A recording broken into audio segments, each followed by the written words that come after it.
پاکستان کے جو حالات ہیں ان میں کیا مشورے ہیں، اب میں ان چیزوں کے بارے میں آپ سے چند باتیں عرض کروں گا۔ پہلی بات تو یہ ہے کہ مشرق وسطیٰ کے مسئلے میں اس کے پس منظر کو سمجھ لینا چاہیے۔ ہمارے بہت سے احباب جو ہیں وہ فوری طور پر وقتی صورتوں کو، جیسے کہ حالات و واقعات ہوتے ہیں، صرف انہی کے اعتبار سے رائے قائم کرتے ہیں، چیزوں کا پس منظر جو ہے نگاہوں کے سامنے رہنا چاہیے۔ اس صدی کا ایک مختصر سا نقشہ ذہن میں رکھیے۔ یہ 20ویں صدی کے آغاز کے وقت، جسے ہم پورا کہتے ہیں مڈل ایسٹ، بلکہ صرف مڈل ایسٹ نہیں، پورا شمالی افریقہ سلطنت عثمانیہ کا حصہ تھا، خلافت عثمانیہ۔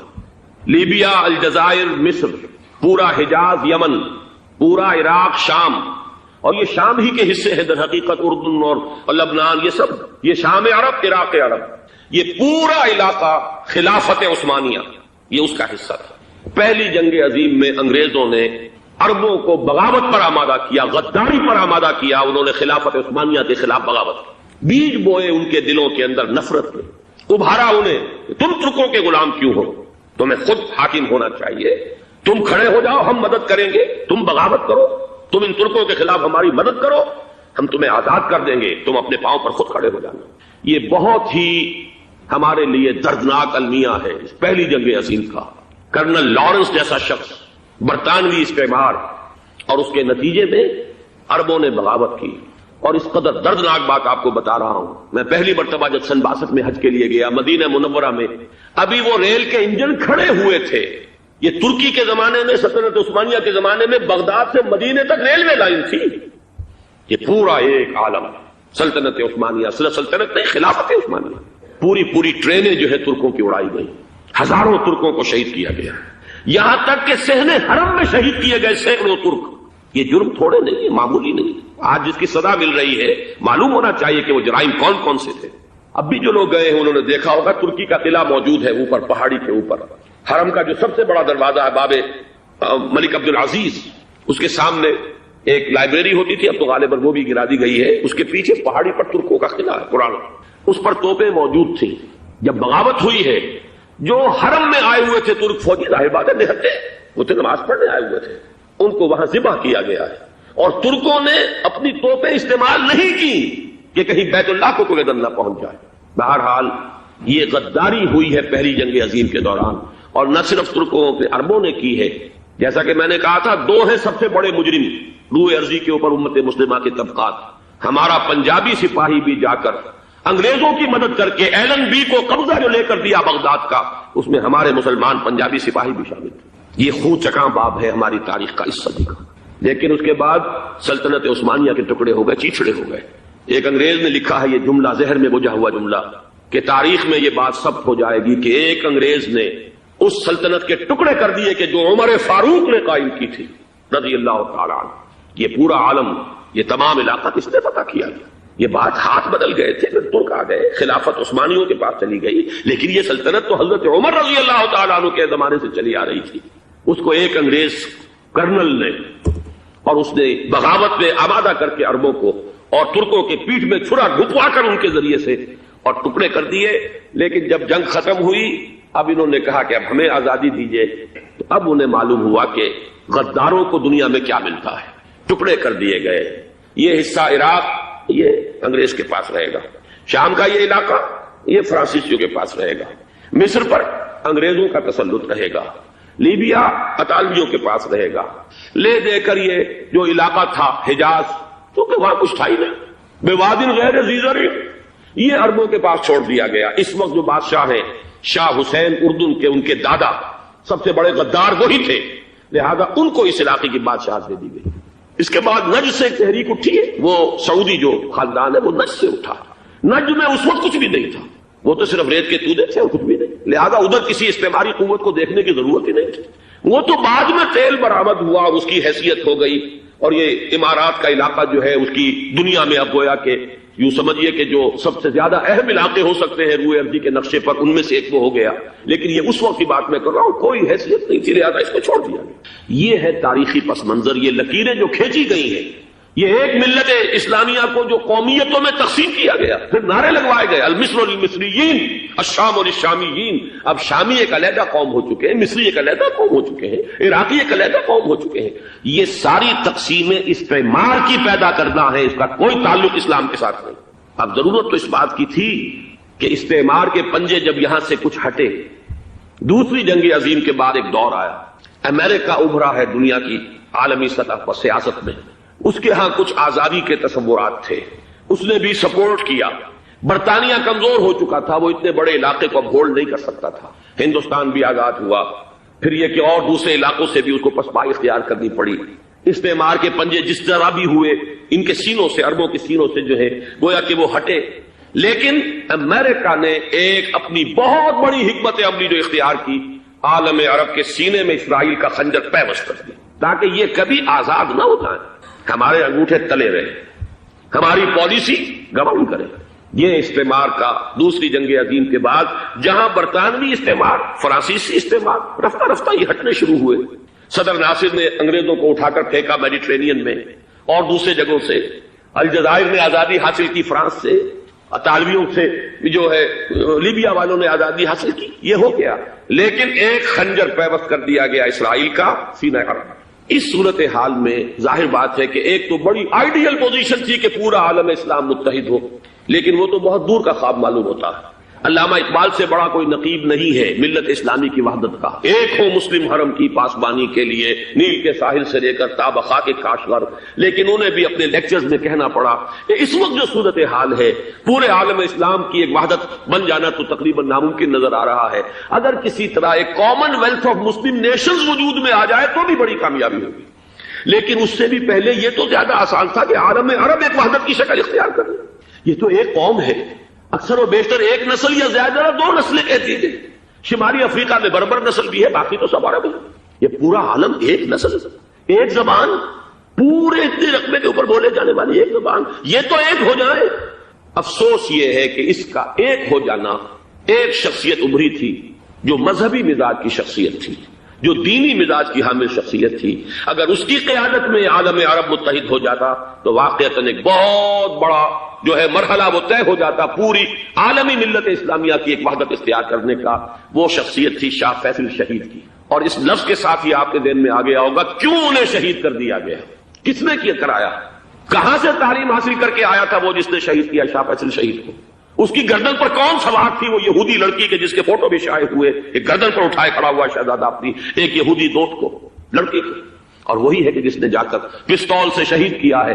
جان اچھی طرح جان لیجئے، جیسے بارہا میں نے عرض کیا ہے کہ حضرت عمر کو شہید کرنے والا کہنے کو ابو لولو فیروز تھا، لیکن اس کے پیچھے پورا ایرانی نسل پرستی کا جو پورا پس منظر ہے، اسے تو ہر شخص جس کی ذرا بھی نگاہ جو ہے جو صرف منظر کو نہ دیکھ رہی ہو، پس منظر کو بھی دیکھنے والی ہو، وہ تو جان دے گی کہ ابو لولو فیروز ایک فرد کا نام نہیں تھا، وہ ایران کا انتقام تھا عالم عرب سے. بالکل اسی طریقے سے یہ امریکی استعمار کا ہتھ کنڈا تھا، اسے محسوس ہوا. شاہ فیصل مذہبی مزاج کا شخص یہ ابھر رہا ہے، اور یہ شاہ فیصل کی حکمت عملی کا ذرا آپ اندازہ کیجئے. لاہور میں سمٹ کانفرنس ہوئی، اس میں وہ آئے، سب سے ٹاورنگ پرسنالٹی پورے اس وقت عالم اسلام کے اندر شاہ فیصل کی تھی. اور وہ گویا کہ ایک بہت ہی جس کو کہا جائے کہ ایک بہت ایلڈرلی، ایک بزرگانہ ایک شخصیت جو ہے، اور انہوں نے اپنی دولت کے دروازے، عرب میں وہ مشہور تھے کہ نہایت خسیس اور بخیل انسان ہے، اس لیے کہ وہاں وہ خرچ کرتے تھے حساب کتاب کے ساتھ، لیکن ان کے خزانے کھلے ہوئے تھے عالم اسلام کے لیے. ادھر بھی مدد ہے، ادھر بھی مدد ہے، ادھر بھی کام ہو رہا ہے، ادھر بھی کام ہو رہا ہے. پھر انہوں نے تیل کا ہتھیار استعمال کر کے ایک دفعہ امریکہ کو دن میں تارے دکھا دیے تھے، لہذا ان کا ہٹایا جانا سین سے یہ امریکی استعمار کے لیے لازم تھا. اب لے دے کر رہ گئے کون؟ سیکولر مزاج کے لوگ. پہلی اٹمپٹ جمال عبد الناصر نے کی، ناکام ہو گیا. قذافی صاحب نے کوشش کی کہ وہ ان کی جانشینی حاصل کر لے، ناکام ہو گیا. اب ایک تیسری شخصیت صدام حسین کی، ملحد ہے، اسلام سے کوئی سروکار نہیں. باس کا فلسفہ سیکولرزم پلس عرب نیشنلزم یہ اصول ہے.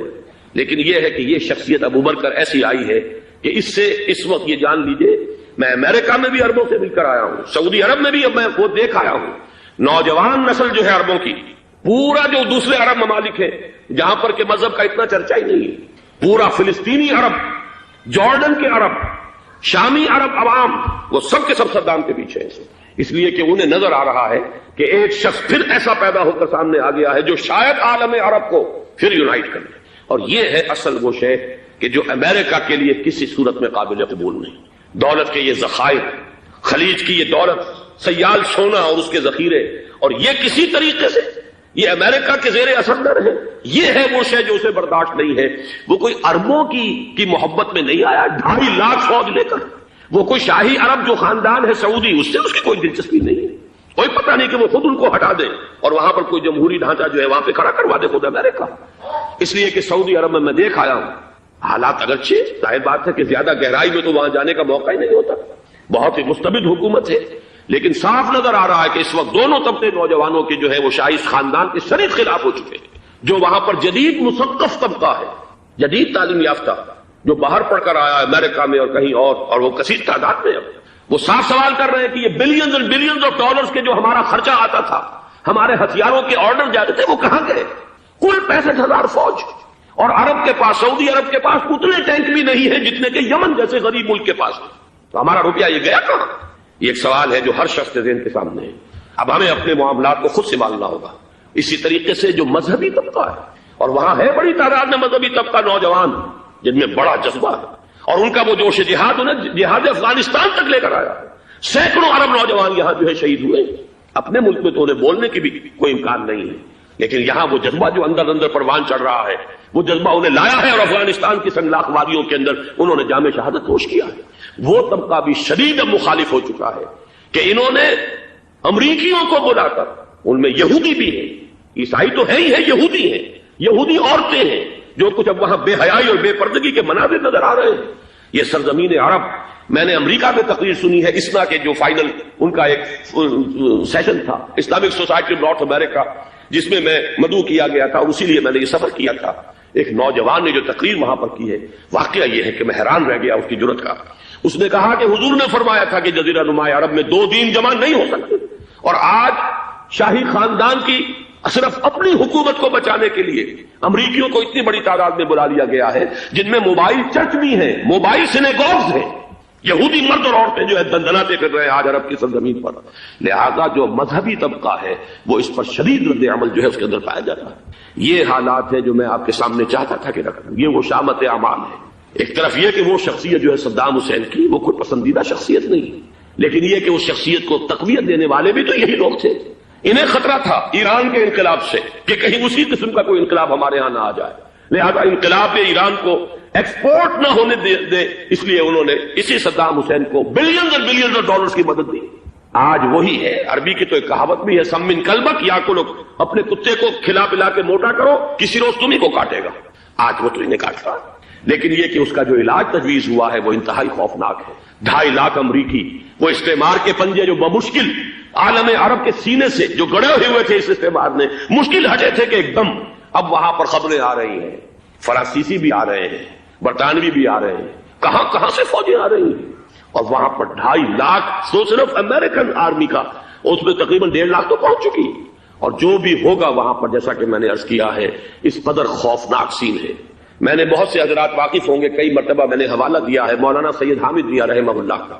انہوں نے ایک دفعہ مجھے بتایا تھا کہ احادیث میں جو قرب قیامت کے حالات و واقعات کی پیشن گوئیاں ہیں، ان میں یہ ہے کہ وہ جو آخری جنگ ہونی ہے جو کہ دجال کے خلاف ہوگی مسلمانوں کی، اور جس میں کہ حضرت مسیح علیہ السلام کا نزول ہوگا، جس کے سلسلے میں اس سے پہلے ایک جنگ ہوگی بہت خوفناک، بہت خوفناک۔ اور عجیب الفاظ ان کے یہ تھے کہ اس میں ایک طرف مسلمان اور عیسائی اور یہودی تینوں ہوں گے۔ یہ بات سمجھ میں نہیں آتی تھی کہ مسلمان اور یہودی ایک جگہ کیسے جمع ہو سکتے ہیں۔ آج وہ نقشہ نظر آ گیا۔ آج اسرائیل، امریکہ، سعودی عرب اب یہ ایک ہے، بلکہ چلتے آئیے مصر، اسرائیل، سعودی عرب اور جو بھی ان کے حواری ہیں وہ سب ایک ساتھ میں کھڑے ہیں، اور ان کے اوپر سیادت کس کی ہے؟ امریکہ کی۔ وہ نقشہ آ گیا ہے۔ اور اس جنگ کے سلسلے میں مولانا حامد میاں رحمہ اللہ نے مجھے بتایا تھا کہ حدیث میں الفاظ آئے ہیں، اتنے لوگ ہلاک ہوں گے، اتنے لوگ ہلاک ہوں گے، اتنے لوگ ہلاک ہوں گے کہ ایک پرندہ سینکڑوں میل تک اڑتا ہوا چلا جائے گا اور اسے سوائے لاشوں کے اور کچھ نظر نہیں۔ یہ نقشہ خاکم بدہن تلا ہوا ہے، کھڑا ہوا ہے۔ جو بھی ہوگا کیمیاوی جنگ، کیمیاوی وارفیئر، کیمیکل وارفیئر، اور پھر ایٹمک وارفیئر، جس کی کھلی دھمکیاں دی جائیں۔ کبھی کوریا کے بارے میں اندیشہ تھا کہ یہ درندے خدا کی دھرتی کو، کوریا کی غریب بستی کو ناگاساکی بنا کے چھوڑیں گے، ہیروشیما بنا کے چھوڑیں گے۔ آج وہ صورتحال جو ہے عالم عرب پر، heart of the Arab land, اس پر یہ صورتحال بالکل تلی کھڑی ہے۔ اس میں ہمیں کیا کرنا چاہیے؟ میں نے یہ چاہا کہ پورا پس منظر آپ کے سامنے ہو، صرف وقتی سا کوئی ایک نعرہ، وقتی سی کوئی ایک خبر، اس کے حوالے سے ایک جذبات کا معاملہ، پورا ایک پس منظر سامنے رکھیے۔ اب وہ آپ کو شاید میری باتیں جو ہے وہ سمجھ میں آ جائیں۔ نمبر ایک، ہمیں کسی صورت اس جنگ میں امریکہ کے گھڑے کی مچھلی نہیں بننا چاہیے۔ امریکہ اسلام کے تحفظ کے لیے نہیں آیا، امریکہ حرمین کی حفاظت کے لیے نہیں آیا، امریکہ اپنے مفادات، عالمی مفادات کے تحفظ کے لیے آیا، اور زیادہ سے زیادہ آپ کہہ سکتے ہیں کہ وہ سعودی شاہی خاندان کی حفاظت کے لیے آیا۔ اور بڑا عمدہ مضمون چھپا تھا پچھلے، بلکہ ابھی تک تو وہ تازہ ہی ہے جب تک نیا نہیں آتا، نظام میں، جس کا عنوان تھا اربوں کا چھڑا اور اربوں کا گدا۔ سارے پیسے بھی انہیں سے لے رہے ہیں۔ $12 بلین کا ایک چیک لے کر گیا جیمز بیکر۔ اندازہ تو کیجیے دنیا کہاں سے کہاں پہنچ گئی۔ محو حیرت ہو کہ دنیا کیا سے کیا ہو جائے گی۔ 2 ماہ قبل اس کا تصور نہیں ہو سکتا تھا۔ اتنی بڑی قوت امریکہ کی، تباہ کن قوت، اور جمع ہو جائے گی عرب کے اندر۔ لیکن یہ کہ وہ کوس بھی اربوں ہی کی ہوگی، انہی کا چھڑا انہی کا گلا۔ ہمیں کرنا یہ چاہیے، اللہ تعالی ہماری حکومت کو، ہمارے سیاستدانوں کو، ہمارے ذمہ دار لوگوں کو ہدایت دے، وہ امریکہ کے گھڑے کی مچھلی نہ بنے۔ اس کے تحفظ کے لیے یا شاہی خاندان کی حفاظت کے لیے بہت کچھ انہوں نے عیش کر لیے، کافی عیش کر لیے۔ باقی یہ کہ اب جو کچھ ہونا ہے وہ ہونا ہے۔ حرمین شریفین کو تو خود عرب کے لوگ کہتے ہیں کہ کوئی خطرہ نہیں ہے۔ سارا جھگڑا تو وہ تیل کی دولت کا ہے۔ وہ تیل کی دولت جو ہے وہ شمال مشرقی کونے کے اندر ہے۔ بلکہ یہ کہ جو رد عمل پیدا ہوا عالم اسلام میں اور سعودی عرب میں، خود اس کے مذہبی نوجوانوں میں امریکی فوجوں کی آمد کے خلاف اس کا جواب دیا گیا رابطہ عالم اسلامی کی طرف سے کہ یہ جو بھی جنگ کا محاذ ہے، جو فوجیں ہیں، یہ حرمین سے تو 1500 کلومیٹر دور ہے، تو حرمین کو تو کوئی خطرہ نہیں ہے۔ خطرہ ہے امریکہ کے عالمی مفادات کو۔ آج آپ کو معلوم ہے دنیا 2 طبقوں میں بٹی ہوئی ہے، دی رچ اینڈ دی پور۔ یہ جو اقوام ہیں، جو 6-7 قومیں شمار ہوتی ہیں دنیا کی دولت مند قومیں، ان کے لیے خطرہ ہے کہ یہ اگر ہم ان کا جو سب سے بڑا ذریعہ ہے اس کا صنعت کا، یہ تیل، اگر اس کو کچھ ہو گیا تو ان کی سب کی اکانومی جو ہے وہ ایک دم دھڑام سے زمین پر آ جائے گی، وہ بھی برابر ہو کر رہ جائیں گے دنیا کے دوسرے ملکوں کے۔ یہ اس کی حفاظت کے لیے آئے۔ ہمارے نوجوان کو آج میں سوچتا ہوں کاش کہ ہمیں معلوم ہو، ہمیں وہ تاریخ دہرانی نہیں چاہیے کہ ہم نے پہلی جنگ عظیم میں انگریزوں کے استعمار کے پنجے گڑوانے کے لیے اپنی جانیں دیں۔ پنجاب کا نوجوان، پنجاب کا مسلمان سپاہی بھی جا کر ایل این بی کو قبضہ دلوانے کے اندر اور بغداد پر قبضہ کرانے میں